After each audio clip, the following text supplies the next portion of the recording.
জুলাই অভ্যুত্থানে হত্যা চেষ্টায় দায়ের করা মামলায় সাবেক প্রধানমন্ত্রী শেখ হাসিনা সহ ১৭ জন জনপ্রিয় অভিনয়শিল্পীকে আসামি করা হয়েছে।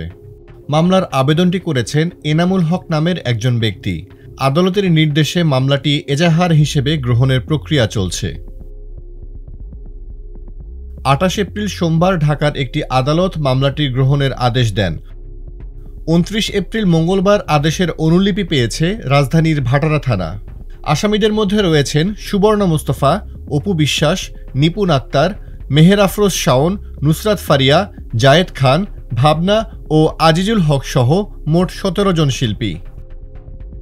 এছাড়াও রাজধানীর মিরপুরে বিএনপি কর্মী মাহফুজ আলম শ্রাবণকে গুলিতে হত্যার ঘটনায় আলাদা একটি মামলায় অভিনেতা ইরেশ জাকেরের নাম উঠে এসেছে। মামলাগুলোর প্রেক্ষাপটে শুরু হয়েছে আলোচনা সমালোচনা। আইনি প্রক্রিয়া কোন দিকে যায় সেদিকে এখন নজর রাখছে দেশবাসী।